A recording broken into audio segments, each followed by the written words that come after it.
Hello, everyone, and welcome to the webinar, Achieving Social Continence. My name is Diane Burns, and I'm the Program Manager here at the Spina Bifida Coalition of Cincinnati. I'm joined by our Technical Advisor, Jeremy Moses. Good evening, everyone. I would now like to introduce Dr. Brian VanderBrink, urologist at Cincinnati Children's Hospital Medical Center. Dr. VanderBrink's career goal is to help children with congenital conditions that affect the urinary tract to achieve the best possible outcomes. This can mean different things to different families, and he takes pride in listening to each individual family's concerns while formulating a treatment plan.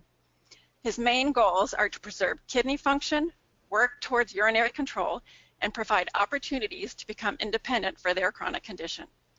He is also the surgeon who treats most of the pediatric patients in spina bifida in Cincinnati. Dr. VanderBrink? Well, thank you, Diane.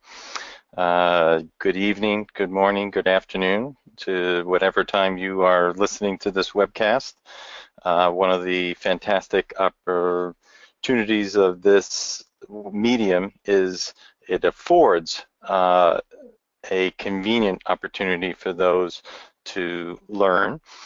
Just doesn't always afford the opportunity for us to interact on a live basis. But we will definitely at the end be providing web addresses and telephone numbers if you should have further information or questions that were not answered.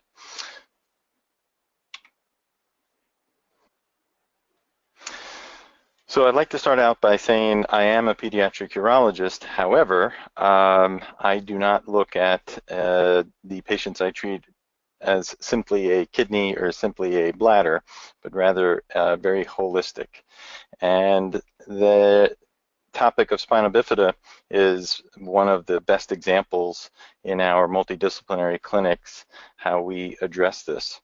We attempt to the best of our abilities to normalize growth and development with the condition that is causing the patient to come to see the doctor.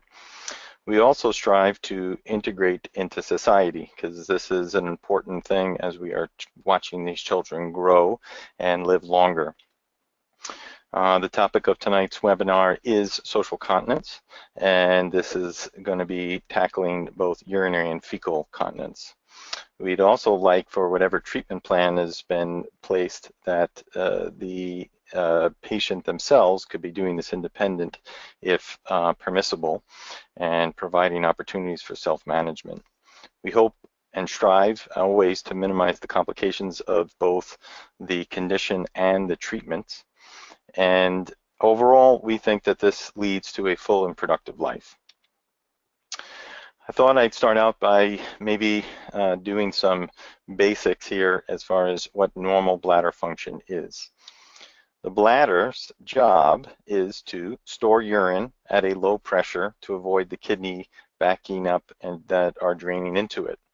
So on this, here we have the kidneys that then drain down these tubes into the ureter, into the bladder. And in a condition such as spina bifida, this bladder or the bladder neck could be not functioning properly to put the kidneys at harm's way or result in incontinence. So when the bladder finally is emptying, it's a coordinated response for the bladder muscles to contract while the bladder neck relaxes to allow for the urine to come out. This type of coordinated response is achieved by the nervous system, and that is why in a condition such as spina bifida, the nerves are not normal, and this can result in abnormal bladder function or a term such as neurogenic bladder resulting. So neurogenic bladder and bowel, you might have heard this many times, but like, what is it? So the CDC Spina Bifida website, which I usually find as a good source for families to refer to, defines it as having a neurogenic bladder or bowel means an individual lacks bladder or bowel control due to a brain or nerve condition. Okay, now that we know what it is there a cure for it? And unfortunately, because there are no current medical ways to fix nerve function, such as those that have had either a stroke or a injury, or in the case of spina bifida, a spinal cord development from birth. There is no cure for it. However, the goals of any treatment of these two conditions should be minimizing its impact to the health and lifestyle of the person. And unfortunately, there is no rare quick fix in the majority of patients. Getting back to the CDC, our government has employed a lot of resources in trying to understand the impact that spina bifida has in the United States. And in multiple pediatric centers, there are spina bifida clinics. This map is only a representative sample of some of the sites, and the spina bifida clinics across the United States underwent looking at patients that went to these clinics to gather information such as level of their spina bifida, their ambulatory status, past surgeries they may have had, urinary and fecal incontinence, and the education attained. All of this is available at the website below, and I find it a great resource for families on what to sort of the current state of what to expect. So looking at this, as far as urinary continence, here it was defined as dry during the day with or without any intervention such as medication, cathing, or other aids. And they only asked individuals that were over the age of 5, and based on over 3,000 people responding, only about 1 in 3 stated that they were continent. An interesting finding out of this was that the majority of those who stated they were continent, an overwhelming majority, 95%, stated that they used intermittent catheterization for bladder management. Hence the reason why you will see intermittent catheterization is used frequently in patients with spina bifida.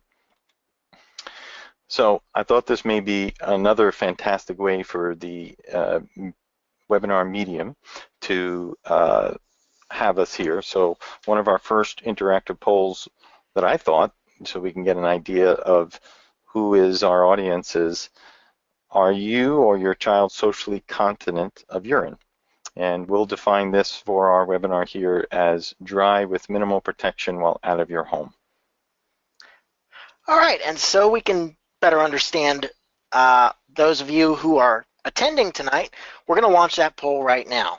Please select the appropriate response on your screen and click submit. We'll give you about 30 seconds to participate.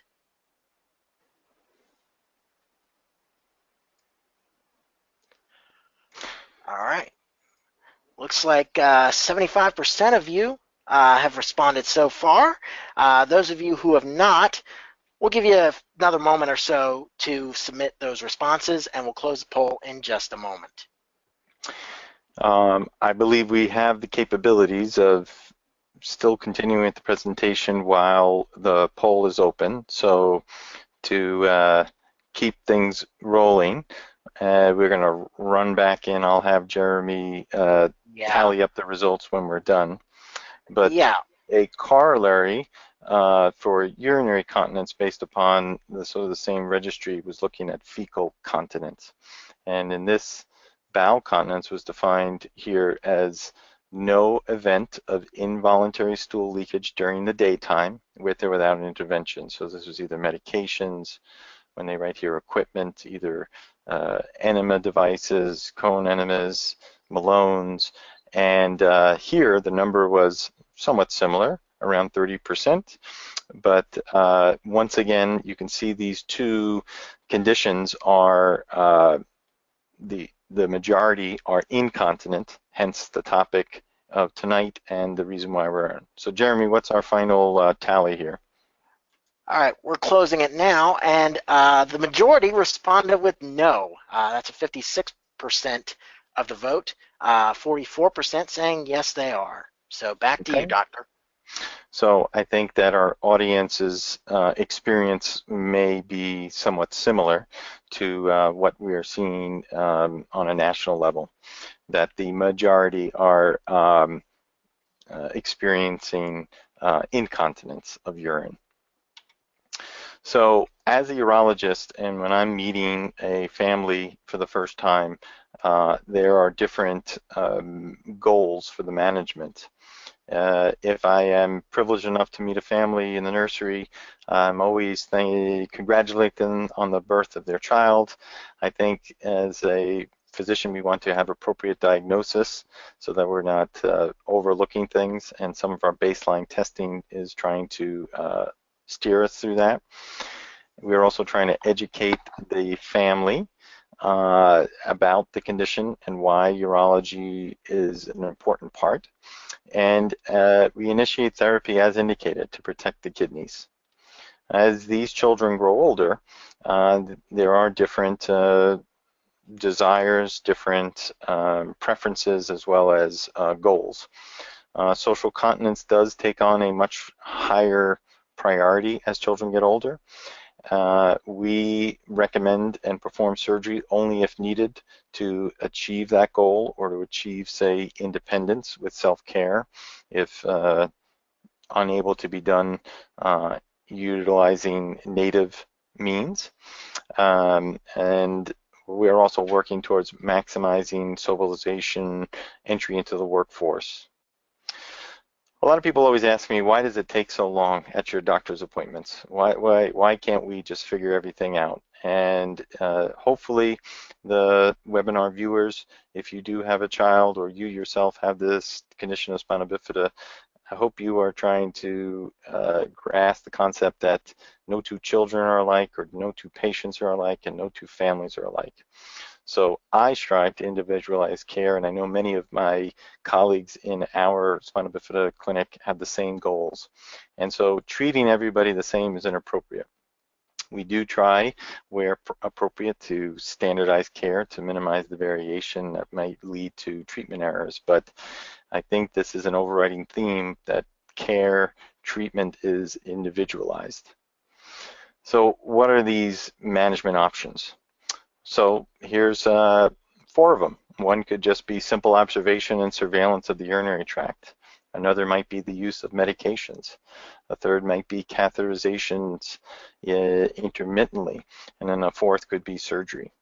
So I would ask, who decides which one do you go down? Is it the doctor? Is it the patient? Is it the parents?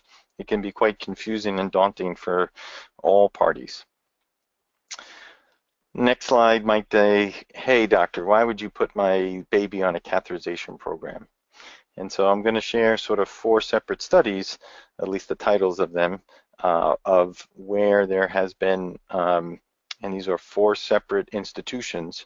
The first one we're seeing right here is from San Francisco, and I realize it's, gosh, it's almost 20-year-old paper now, that what these individuals found is that patients that were treated later in life versus in the nursery tended to require more surgery, more aggressive surgery.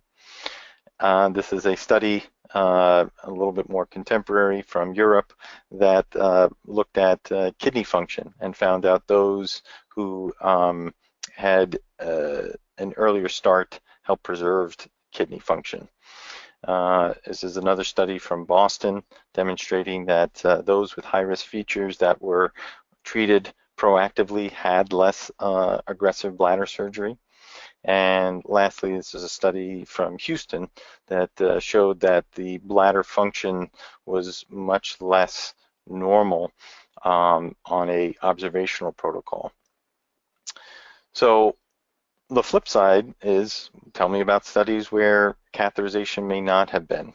And the majority of these are really looking at not bladder, because that may have been a theme you saw or read or heard from the last slide, is that kidneys may be able to be surveyed very easily on an observational protocol with some of these modalities we use, such as ultrasound.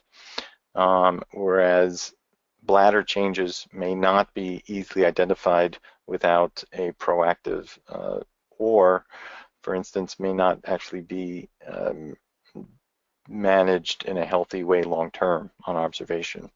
But this is a study straight out of our own state of Ohio from Toledo that stated that if you just watch these children very closely, anybody who was sort of misbehaving on their surveillance could be salvaged with more aggressive treatment. This is a study out of San Diego that stated that one specific test that looked at kidneys, called a renal scan, whether they catheterized or not, may not have changed the way that the kidneys looked. And this is another study from Europe that kind of stated they noted some children who were becoming continent with just observation alone as they got older. Without any type of surgical intervention. Something I usually state to families has been observed. Unfortunately, this, as well as my own experience, I cannot reliably predict who will achieve continence spontaneously. So, beginning a CATH program, who decides? I think that there are certain instances where there's little controversy or resistance from families or patients. And this is where, if we're seeing that the kidneys are in jeopardy, either on the ultrasound or the kidney blood tests, when there's a multitude of recurrent urinary tract infections with abnormal bladder function, or where urinary continence is not achieved spontaneously and continence is desired. Previously, I practiced in Columbus at Nationwide Children's, and early in my career, I had started to meet a lot of young adults who were incontinent and desiring continence after they may have been counseled in the past by other doctors that continence would be achieved spontaneously. At that point, now I had an adult who wanted to be continent, so they were more interested in addressing this in a different fashion. I would say, where's the controversy? There are physician and institutional biases, or maybe a parent preference. What type of scenarios? How about if we're doing some of this testing and the urodynamics show that things are abnormal? And these type of patterns, as you saw from the previous slides, these can slowly affect kidney function over time, much like high blood pressure can affect our heart, kidneys, eyes. And there's evidence that says addressing that can minimize the impact. Although, as you saw, some people may feel a wait and see is still an option. So we call this the proactive approach. And sometimes if the child's too young to know if continence is achievable, or there's no history of UTI, changing the status quo may be has a little trepidation on patients' and families' behalves. So the Cincinnati Children's approach, I do, as you heard from my career goals, like to listen to families. I try my best to make this a shared decision-making process. That's a bit of a hot topic in medicine today. How do we allow families and patients to articulate what they what their approach is? I try to educate families, just like we're doing tonight, about what the evidence may show and options for each child. I myself favor a proactive approach. That's sort of, I look at the literature independently as well as my training. Personal observations over the years of doing this, I think that an earlier start to therapy may be easier for families to assimilate. I never state that catheterization is normal, but everybody's normal is different with many things in our lives. So I also honestly believe that bladders are requiring less major surgeries, such as a bladder augmentation, in this proactive group compared to the delayed interventions or patients I'm seeing referred in from at a later age, where they are sometimes requiring more aggressive surgery. Families will ask, I opted to have a prenatal repair for my child, and I think there are fantastic advantages of that, such as less need for shunting for obstructive hydrocephalus or Chiari decompressive surgery. And we as urologists have really been studying closely whether or not there's been differences in bladder function on follow-up. And out of this multi-center trial called the MOMS trial, we found that once again, multi-system, and this is a relatively new study, as you can see, that the rates of catheterization were compared between the two groups. And These were defined, not this doctor wants to start it. The doctor said you need to have these certain criteria, and they were mostly based upon ultrasound changes, urinary tract changes, or urodynamic changes. And around 40% in the prenatal group were catheterizing compared to about half in the postnatal surgery group. And the mean age of these children were around 8 or 9 years old. And this was not statistically significant when, so what that basically just means is these, results could be just by chance alone and not necessarily the surgery affecting the outcome. So if your doctor decides that a cath program is started, what should you expect? I would state that those of us with, normal or typical bladder function don't empty our bladders only 1 to 2 times a day. So I would not expect your doctor to recommend a catheterization program only be performed 1 to 2 times a day. That said, I have very rare instances where that's the frequency that's right for the patient. But for the most part, we are expecting to do this much more frequently.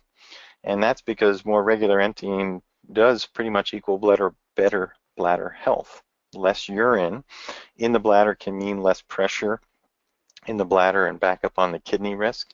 Less urine in the bladders can sometimes lead to less UTI risk, and less urine in the bladder may transfer into less leakage, more continence, which is sometimes the desired effect. So what I wanted to also kind of take advantage of our webinar here is our next poll question would be, at what age did you or your child begin cathing? And this would be, say, with or without assistance. So I turn this over to my technical maestro, Jeremy, to hop this up on the screen for you guys. All right. And we will do that right now. And again, you'll have about 30 seconds to respond. So please click the appropriate response right now. So I think to minimize the amount of sort of dead air while we're waiting for some of the attendees to respond, I'm very interested in to hear what the viewers' responses are, but I am going to kind of go forward maybe 1 or 2 slides, and then we'll kind of reach back up to kind of see where everything is. And we're actually at 79% right now. All right. So we can go ahead and we'll wake up. We'll wait for the rest of the 22% to wake up there. But the other thing I would tell you is, if a cath program started, what to expect is hopefully there's a improvement in the condition leading to why we started it. And if it is a lot of UTIs or a dilated kidney or reflux seen or less leakage, hopefully the catheterization has impacted things. But I would also tell you that as you will start to use a catheter, you're going to see urine and you're going to examine it. And sometimes that's to a fault. So I would tell you that it's challenging to have urine be crystal clear and as I put in quotes, pure, when a catheter is placed several times a day into the urinary tract. So at times, urine is abnormal to visual inspection or testing, but that doesn't always translate into abnormal symptoms. All right, Jeremy, what did we get first? Our results show that the majority, 58%, responded with birth to 6 months, and then that was followed by 25% saying that they do not use clean intermittent catheterization, and then 17% saying 7 to 12 years. So back to you. Okay. So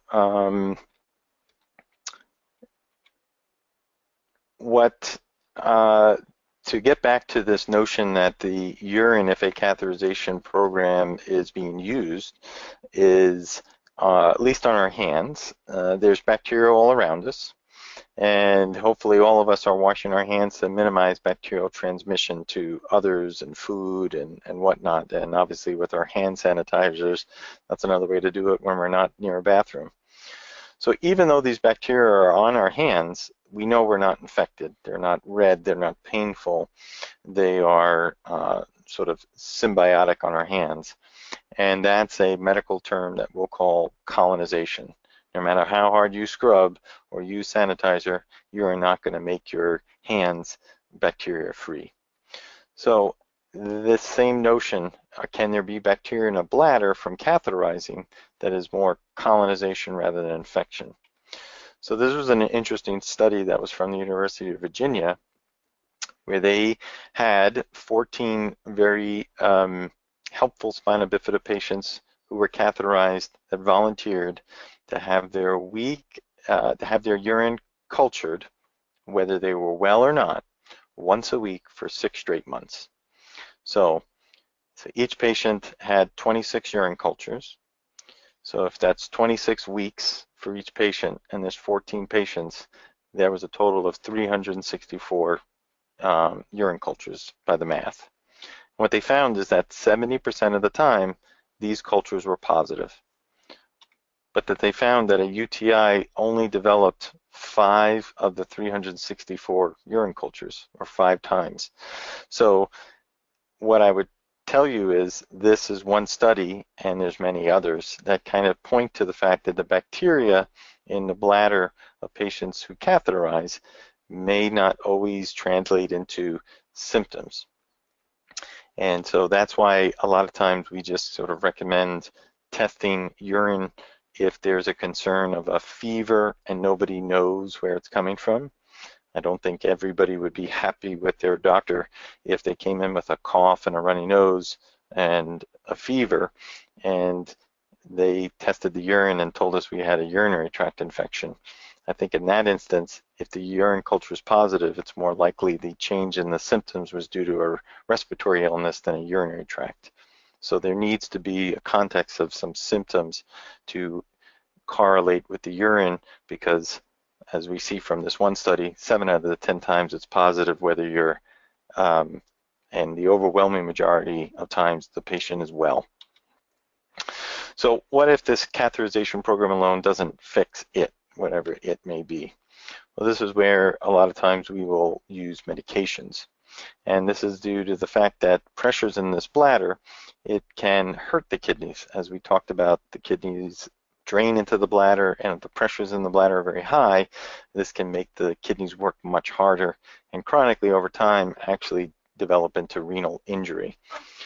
More urine in the bladder increases bladder pressure, and thus if we can empty the bladder very frequently, that's how we can lower the pressure. But sometimes it can only be so much, because if I told you you needed to cath every 20 to 30 minutes to achieve that pressure, that's just not logical, nor is it possible, and that's where sometimes medication can help things. Just like diet and exercise can't cure all the high blood pressure and diabetes in the world, sometimes catheterization alone can't cure these bladder pressures.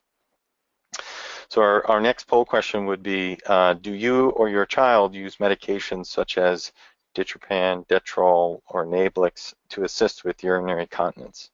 So Jeremy will get that poll up, and we'll leave it going, and I'm going to continue once again with some of these slides, and we'll track back after we give everybody time to answer.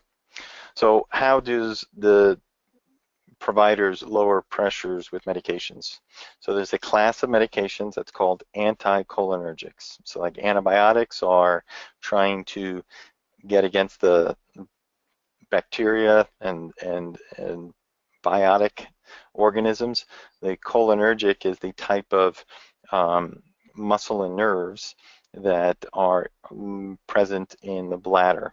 And so anticholinergics are aimed at trying to minimize these bladder contractions, lower them to a lower safe. The most common is Ditropan, and it comes in its various forms. Octretrol is a patch, Gelneek is a gel, Detrol, Nablix, Vesicare, Centura, Toviaz. These are other oral formulations. The majority of these are in pill form, but some of these, as we said, can be given by mouth or directly into the bladder. So which medication is best? Remember, there's no cookie cutters, and we need to try to find out which works best. So one may work better and another may not. One may give side effects, another may not. So I try to observe how many side effects we have, dry mouth, flushing, constipation, and take it from there. This said, Ditropan has the longest track record, and it's the one that's most commonly available liquid. So I think this is why we try to use this as our most commonly prescribed. What did our poll results say? 67% said yes, that they do use medications. 33% said no. So there you go. Okay. It's like 2/3. Mm-hmm. So one of the most common concerns many families have, especially with these bladder pressures that are due to a abnormal nervous system that I cannot fix, is if my child needs to take this medicine for a chronic period, could it cause damage? And this whole class of anticholinergics can have effects on the brain, just like almost any medication you put in your mouth or your body can go to other places where maybe the drug effects were not intended. And at times, the biggest concern may have is, how do we know if the medication is affecting my child's cognitive abilities? And is that a function of a presence of a VP shunt or not? Is that the presence of the intellectual ability of the child, the medications they're on, an acute illness? It can be very challenging, and I understand that. I've had some 16-year-old, I vividly remember a 16-year-old patient of mine, he's a male, who came off his Ditropan, and he vividly told me it was like he came out of a fog. I've had many more patients that I've started on Ditropan at a later date, maybe in their teens, and asked them if they've noticed any acute changes to their cognition, and many can tell me no, they're not having any changes. So a recent study over in Europe tried to assess behavioral effects with some standardized scoring and testing. And so what they did is they found children that were exposed to these anticholinergics or antimuscarinic. It's another type of bladder medication, very much like oxybutynin, and then compared it to those that never saw the medication. So, as I said, very small. It's only 32 patients. We don't have a lot of pediatric studies. There's far more adult studies where there's concern, and there's also this concern if in the adult population, elderly dementia, is that comparable to our spina bifida population. So this is why I like to look at pediatric studies rather than try to extrapolate backwards. So they did not find that there was any differences in behavior between those with and without. So it's something that I listen to families about, but some of our pediatric evidence is not demonstrating, large population changes. So what if we're not dry with cathing in the medicines? Well, as I told you, some kids just may get drier as they get older and wait, and there really is no way to reliably predict. So I think if this is significantly affecting quality of life, that's where we can have a conversation over next steps. But there's other things that I try to do is I make sure that the medication dose is optimized. Is the right dose for the patient? Can you tolerate maybe more medicine? Should we switch the medicine because I can't tolerate the medicine dose because of the side effects? Make sure we're cathing. I take care of a lot of teenagers who tell me, yeah, I did it. And then I've found some children with injury to their kidneys because they were not doing it, or they stated they were doing it, they're not. And I think some of the parents might state the same thing. I'm a father of 2 children, and sometimes they don't brush their teeth when I tell them to brush their teeth. So I can imagine the rigors of a catheterization schedule. It may not happen as much as is prescribed. So I think we also got to make sure that we're using the proper size catheter, okay? So going back to my toothbrush analogy, when we were little, we used a little one, but we still don't use that same size toothbrush, okay? So I really would hope that you're not using the same 6/8 French catheter that you were introduced to if you started in the nursery, like the majority of you when your child's in high school. That's going to be a not optimal. And I have taken care of multiple patients where all I did was change the catheter size and urinary continence was achieved. So please make sure that's happening. So success, we're catheterized and we met our goals. And like I said, I didn't say we were dry per se, because sometimes dryness isn't everybody's goal. I know it's the topic of this webinar, and we're doing this through the native urethra. Well, sometimes you might need any surgery at all. I think if the child's old enough and ready, they can sometimes be taught to catheterize themselves. And in fact, many patients I take care of are doing that themselves. We got to obviously make sure that body shape and developmental abilities and readiness and dexterity allow for that to happen. So how do we teach them to do this? I would tell you, just like a lot of things with life skills, start early. I think we got to obviously make sure that they're developmentally appropriate with the little steps that we're talking, and that I think a great starting point is, why don't we just have them gather the supplies? If your supplies are separate, or stocking the to-go bag for cathing, I think this will allow them to recognize there's multiple items that need to be cathed. I think we need to educate them on what size catheter do we use, and what kind of prep or wipe do we use. Some families use none, some use, betadine or BZK wipes or a baby wipe, but as I said, this could be a little introductory before the sort of nuts and bolts and X's and O's. I think also we should tell them what medications they take, not just for their bladder, but everything, because we're trying to have them to take charge of themselves, see their future. Know the names of the medicines, times during the day. I think the third bullet here of why do we take this can be lost, especially if there's multiple medications. Maybe they don't know it the first time, but if we keep it up with them, they can easily be taught to know this. And here's my thing: extra credit would be, they understand who certain doctors are and why they see them.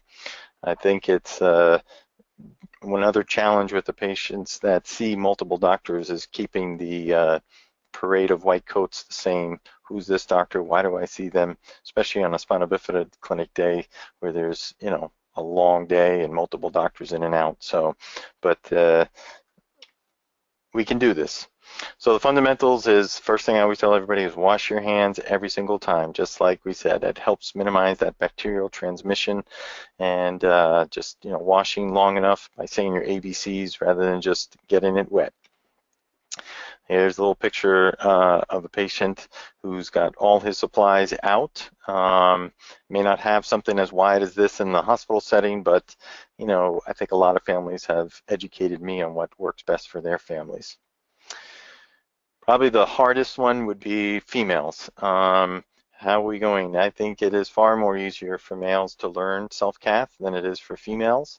There are a variety of products, as you can kind of see here, pillows that are meant to put in between the thighs to act as mirror aids. And this may require just a nurses only visit with our urology nurses, but we definitely have females that are able to self-catheterize themselves.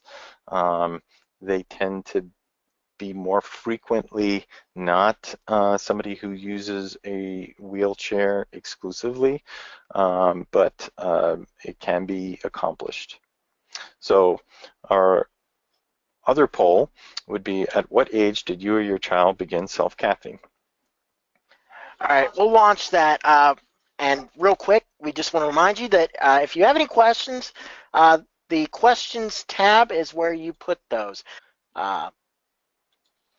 I will share with you, we just, our team came back from the World Congress of Spina Bifida in San Diego, and the Spinal Bifida centers from Alabama and Houston had stated that both independently presented their research that the average age at successful self-cathing in their spina bifida patients was around age 10 or 11. So it'll be interesting to see what the respondents are, what their results are.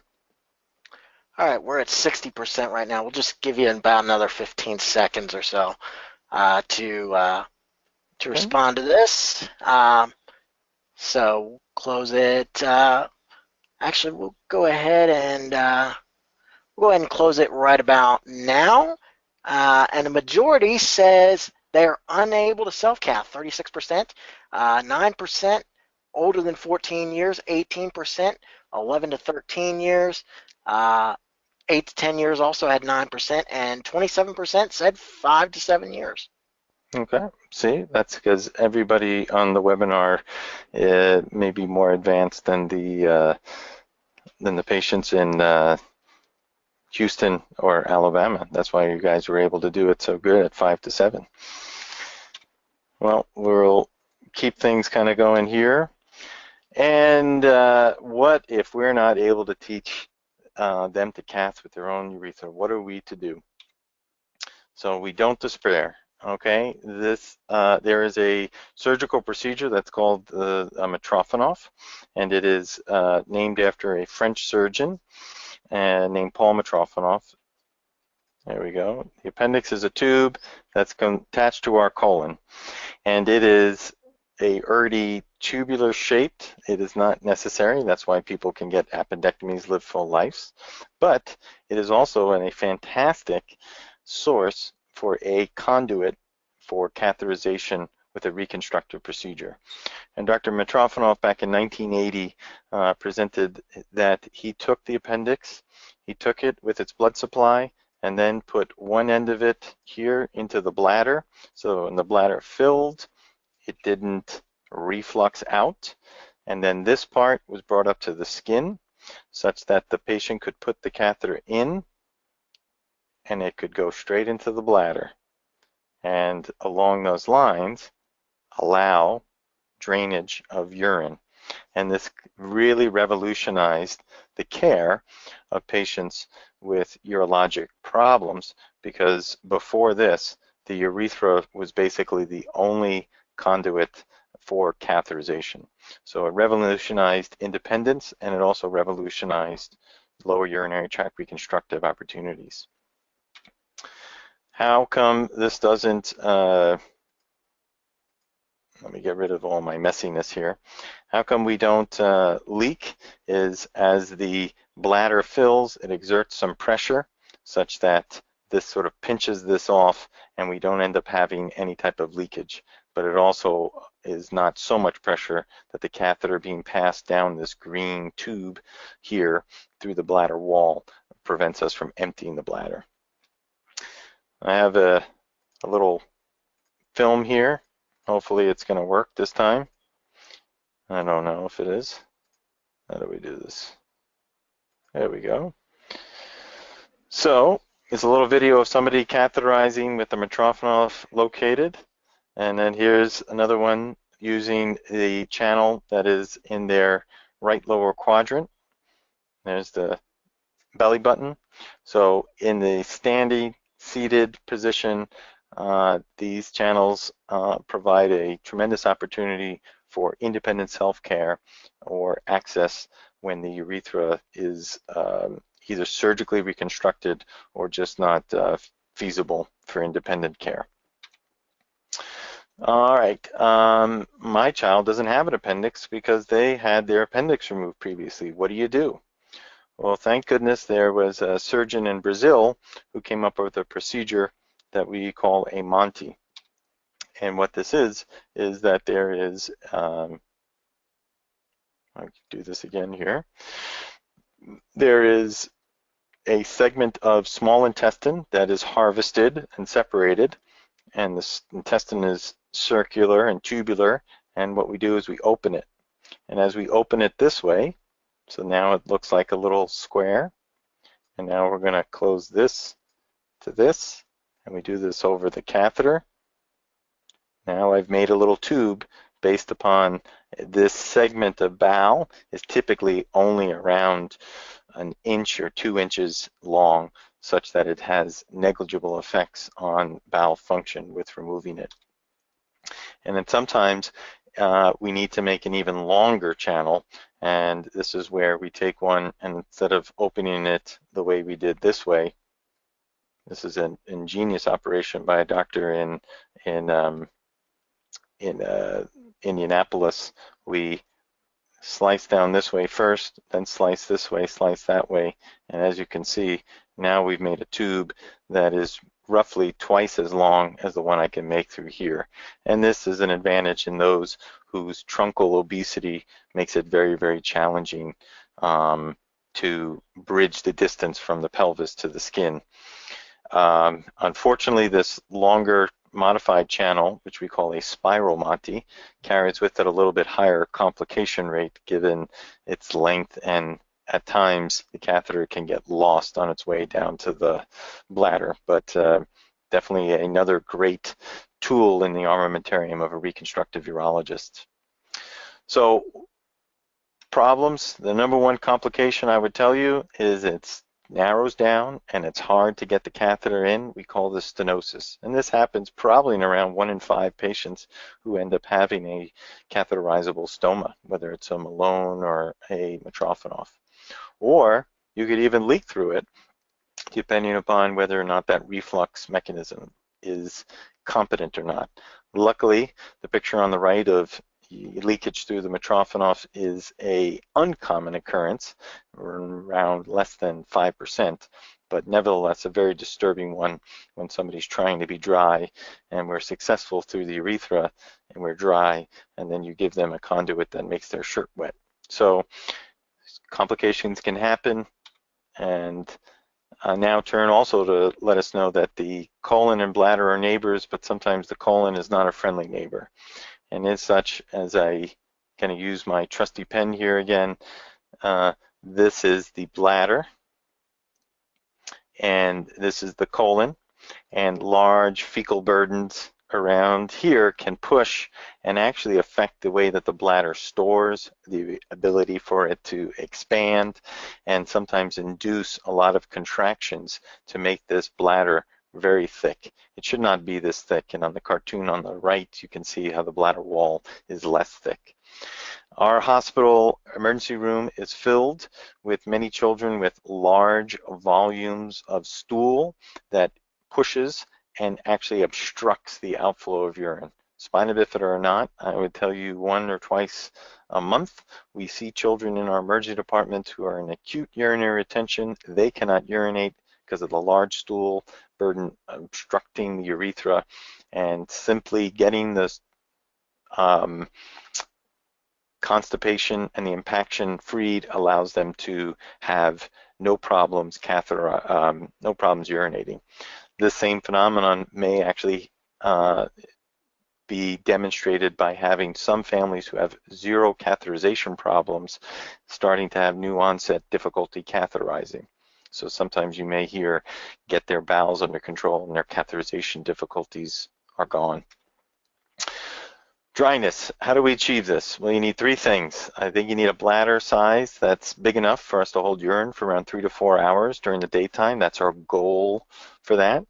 We also need bladder storage that's low enough pressure so that we're not going to hurt those kidneys draining into it.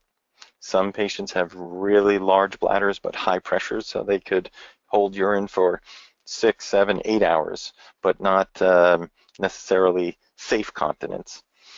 And you also need an outlet or a sphincter strong enough so that the urine doesn't leak straight out. So what if we're dry and I don't want to wait and I want it now and I would like to have some improvement? And if those medications and the catheterizations are not achieving. So then I think that's where surgery can be discussed. And there's 2 components of surgery. The bladder outlet may not have enough resistance to keep the urine in, so that urine leaks very frequently, and you're not getting a large amount of urine out because the reservoir is not really growing. Or the bladder itself may not be of a sufficient low pressure or large enough so that you can store enough urine in, even though the outlet is adequate. And then sometimes you can have both. So historically, I would say surgery is pursued in around 1 out of 3 patients, and sometimes surgery we needed to do because the kidneys were in trouble and medications, but far more surgery, I would say, nowadays is done for achieving social continence or independence in management rather than kidneys in peril. So our first schematic here would be this is for a sling procedure. A sling is a commonly performed procedure for a leaky outlet. There's not enough resistance. And using my little pen here, I'll kind of go back. This is the bladder on this side, and this is it's a male, so this would be the penis, and this is the urethra as it's kind of coming into the bladder. And if the outlet is too wide, we can do a procedure where tissue is placed all the way around the bladder neck. This would be the rectum behind the bladder for my other. And what you can then do is fix these up such that instead of the urethra being open and incompetent, it can now be compressed such that there's now coapting. Occasionally, catheterization can still be performed through the urethra after one of these procedures. However, finding the right amount of coaptation so that you can still catheterize and not have leakage is tough to do predictably. This is why usually these type of outlet procedures are performed with a Mitrofanoff at the same setting. Sometimes that sling is just not enough because the bladder is too wide to be squished. And at that point, sometimes we will do reconstruction procedures called a bladder neck reconstruction. This is an image from depicting what's called a crop bladder neck reconstruction. There are many different types. In this schematic, what they are doing is this is the bladder. These are the tubes that drain the kidney called the ureter. And by making different shapes, you can then sometimes create flaps through. And at this point, this tube will then be passed through this tunnel in order to lengthen the urethra to provide extra resistance, sort of just like that flap valve. So if we look back here, the urethra entered in here, but now it enters in around there. And so this is a more complex procedure, takes more time, and usually is performed in conjunction with a bladder augmentation. BOTOX, this is another form of surgical management that many families will ask. So BOTOX is a medicine that's injected directly into the bladder, and it is aimed at lowering sort of bladder contractility. It's not aimed at increasing bladder resistance. It's when medications alone are not achieving our goals. And as you can see in this picture here, this is the needle that is passed through the telescope that's put in to the bladder, and then in several, as you can see, several different spots, we inject this, usually around 15 to 20. And this medication, unfortunately, is not a permanent solution. It wears off after around 3 to 6 months. It is usually accompanied with a need for catheterization in all cases because it works really good and the bladder will stop contracting, and we don't want the bladder just fill up and be full all the time. So I've usually only performed this in individuals that are currently on a catheterization program. It can be repeated, and my younger patients, that usually requires anesthesia. I've had a couple high school or older patients that were able to do that while they were awake in the operating room, but that's more the exception than the norm. A bladder augmentation. This is another large operation. It's used when medications are unsuccessful. I try to use BOTOX first because it's an outpatient procedure, much less complicated, but BOTOX may not work for everybody. And it is a very reliable method to make a bladder bigger and to lower the pressures in the bladder when our maximal medication fails, but it does require lifelong follow-up. So this bladder augmentation is, here's our bladder. We're gonna make a cut and we're gonna open this bladder just like a clamshell. So this part is all bladder, and then we take a piece of intestine and we kind of sew that piece of intestine on. That piece of intestine is not in continuity, so it's not like you're going to eat your lunch and dinner and it go into your bladder. It's separated and it's kind of sewed on like a little bit of a patch. And as I said, very, very effective operation. There's a risk of perforation of the bladder through this seam, because if the bladder gets over distended, there can be urine that leaks out of here, and that is a very serious problem. And so at this point, that's why we try to reserve it for those that really need it.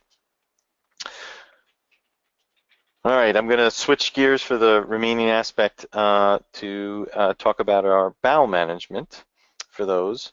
And I think I was going to use this as our next to last poll question of, are you or your child socially continent of stool? Just like we found out that I believe 40% were continent of stool, I'm sorry, continent of urine with our first poll question.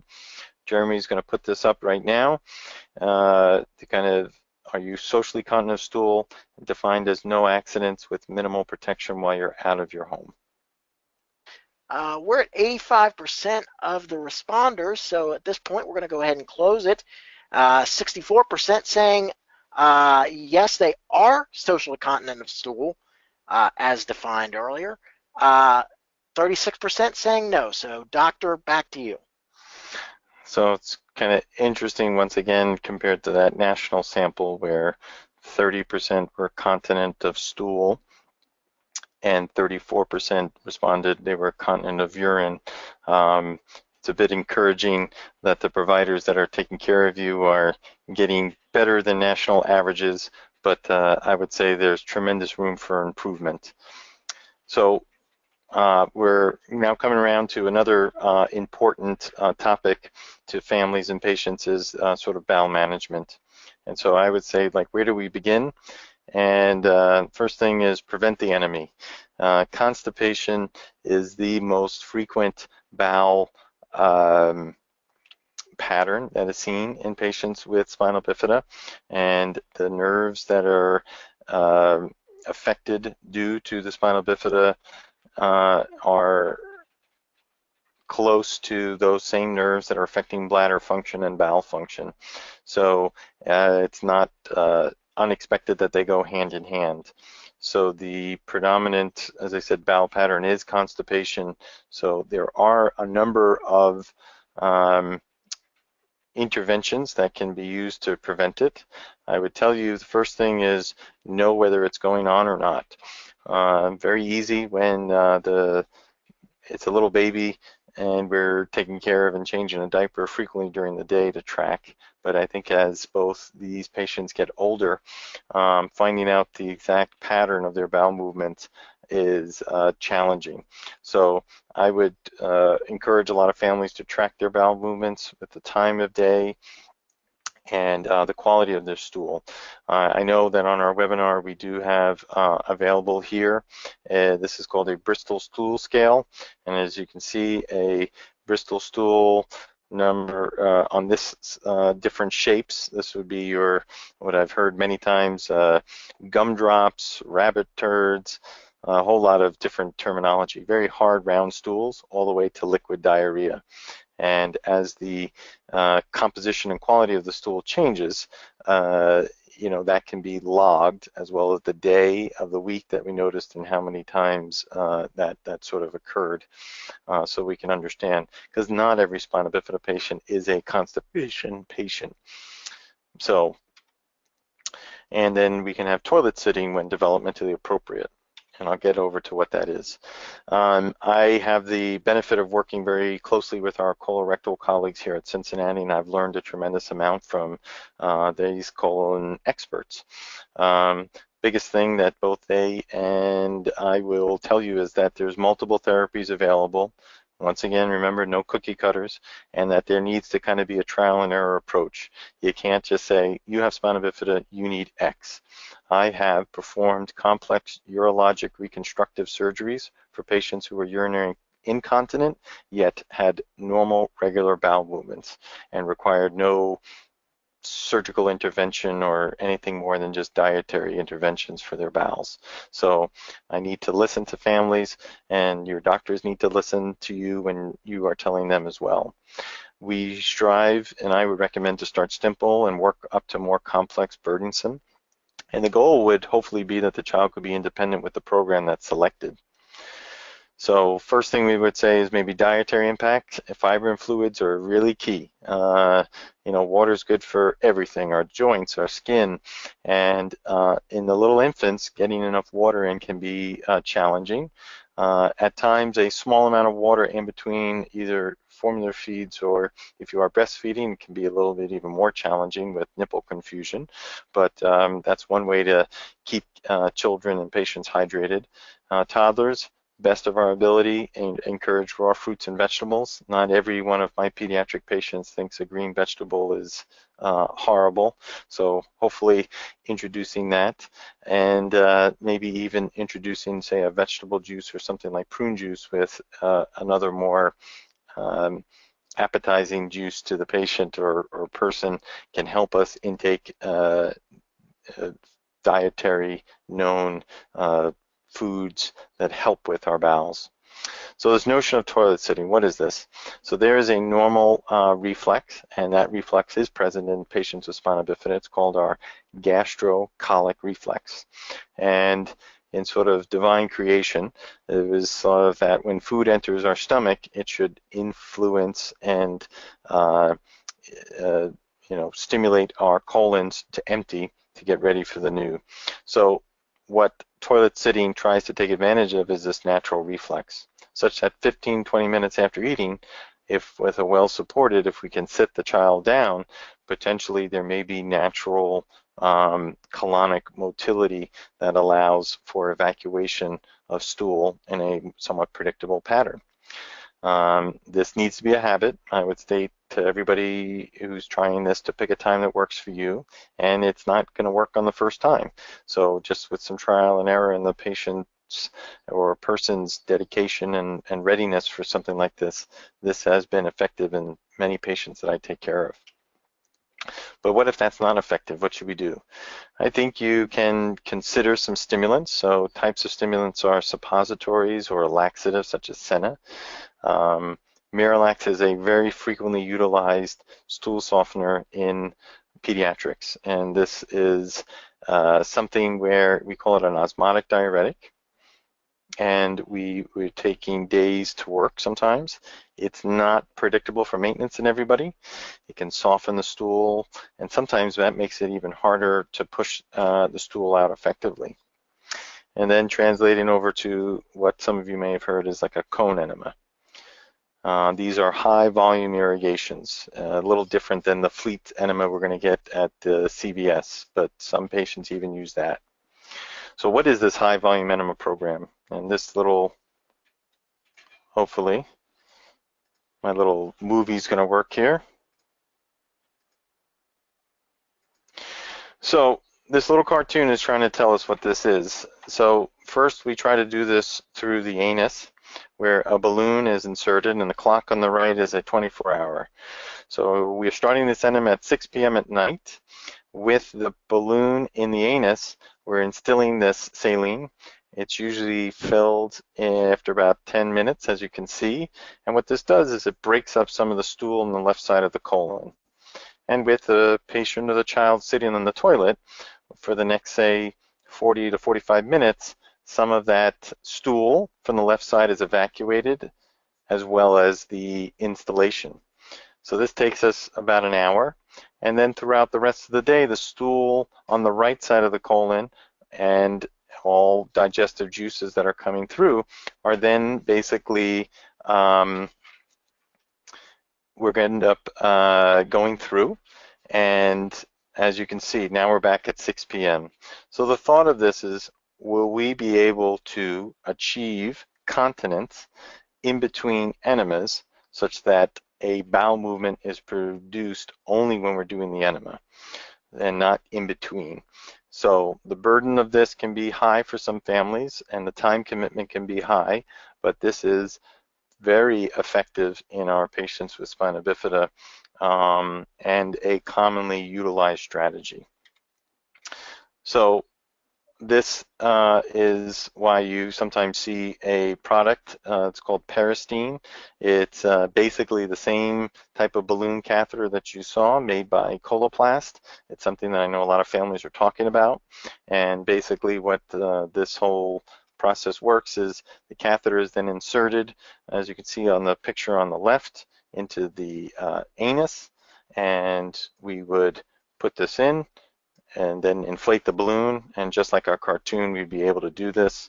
And then previously what we'd be able to then end up doing with this device is hopefully try to inflate and deflate the balloon and instill the water independently by squeezing this bulb. Some patients have been able to do this independently. Unfortunately, the majority of the patients I've seen have not been, but one of the rate limiting factors of having widespread adoption of this has been insurance approval. And hopefully that's going to get better over time. I was going to, in the interest of time, skip our last poll and just kind of go to our last couple slides here. What if we are having success with our enema, we're clean, we're no longer having bowel movements unpredictably, but we can't do this enema alone? I think that's where you'll have these two procedures. This is a Chait tube named after Dr. Paul Chait. This is what it looks like on the belly, and it is a plastic device that can kind of come in, as we can see. Oh, see, my little eraser here and messing up everything. But basically, it goes into where the colon is, just like this. You open the door, you connect, and then you can irrigate the bowel through the colon, and it will kind of go all the way out. So the previous ones were going backwards. This allows what we would call antegrades, a fancy word, sort of a top-down approach.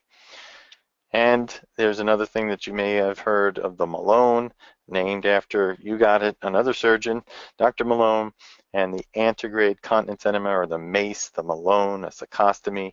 It's the same thought, and at this point we would use a appendix, and once again the same thing, except this utilizes native tissue, and you would put a catheter in, just like you saw in those videos, and take the catheter out after that.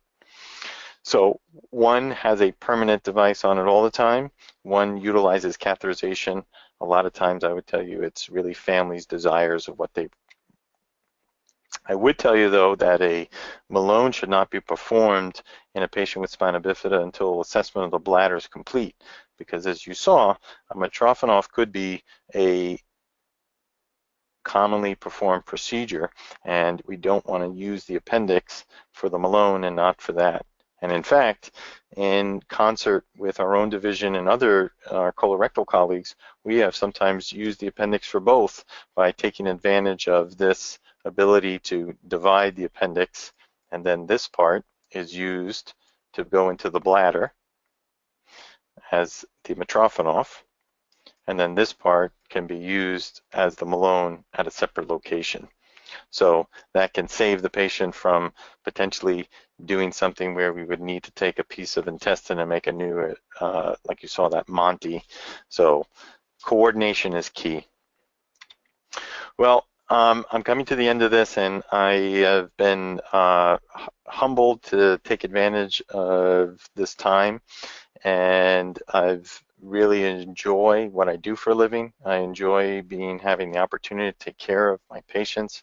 I learn far more from them and try to incorporate that to my practice.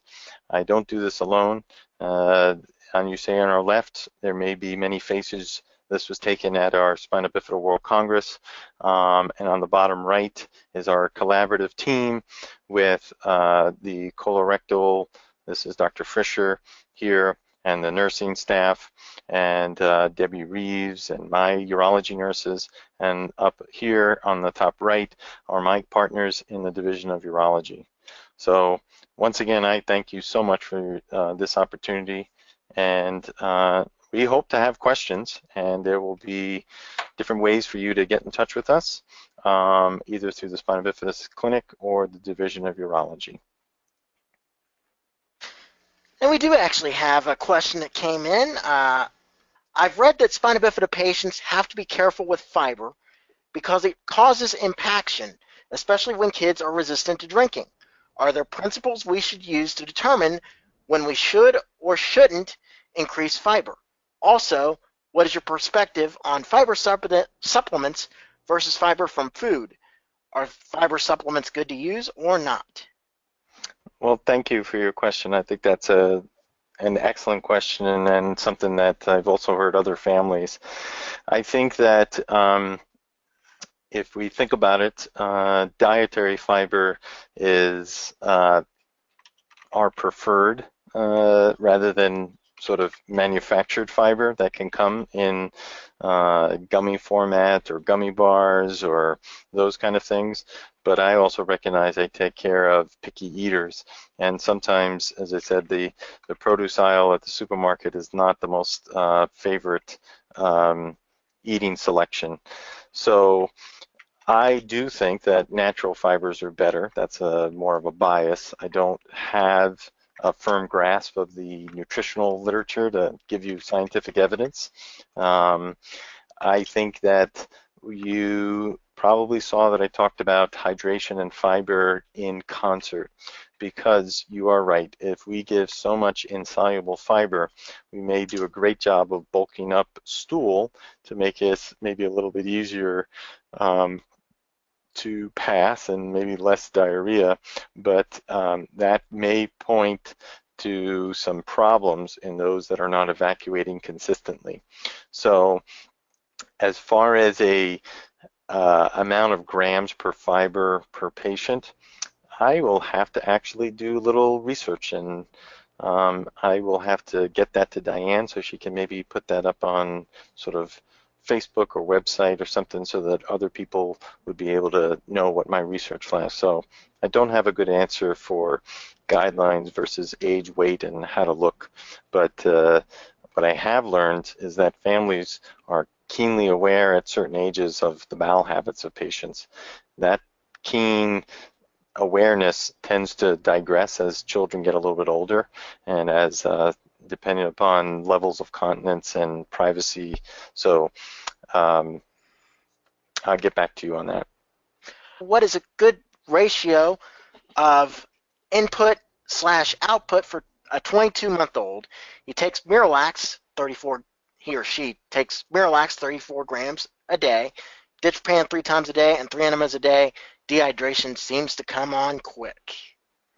Yeah, that's another great question. So as far as an output,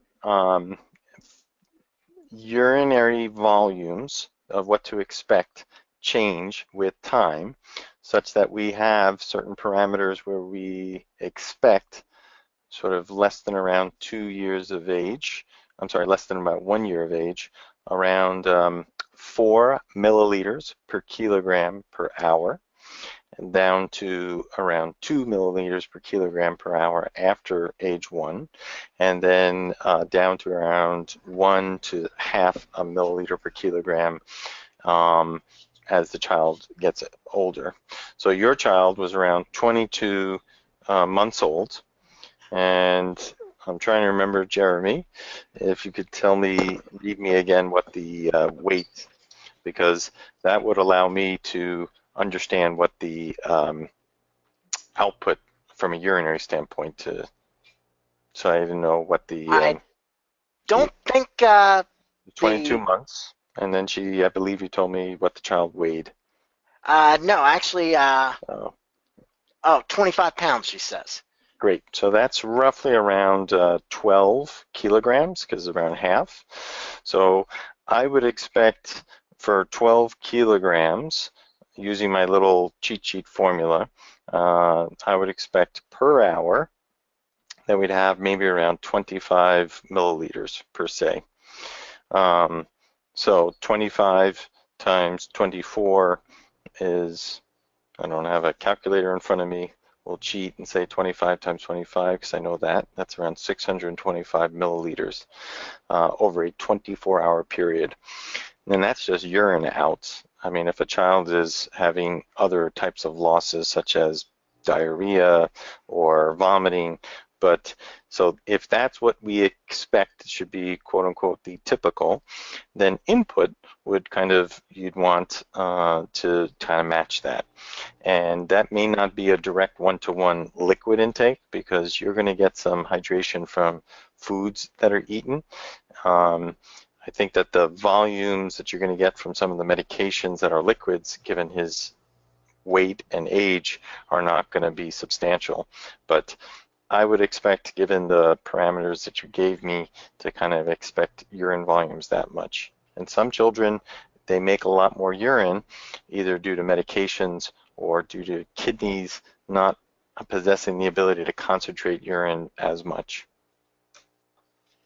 All right, just give you one or two more. Sure. How many patients that catheterize? Jeremy, I think you need to unmute.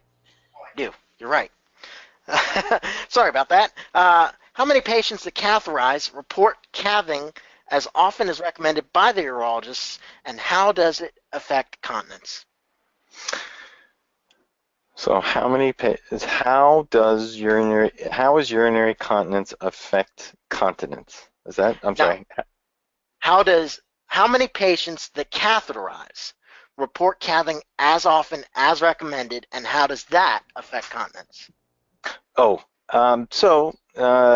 different patients tell me different things. The same way that some of us may go to their dentist and tell the dentist that they floss religiously every day, and then the dentist may look at our teeth and understand that maybe we don't floss as much as we told the dentist they flossed during the examination.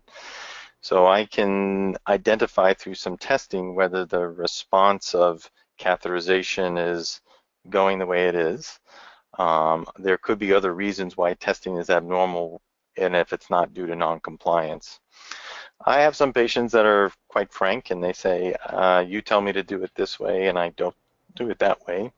Unfortunately, those are the minority, because I would love to have that type of honest dialogue with all patients so that we could understand barriers of, you're asking me to do something too hard, or I'm finding it hard to do it, or but so I can't give you an answer of what percentage are actually doing what is prescribed, because it's all over the place.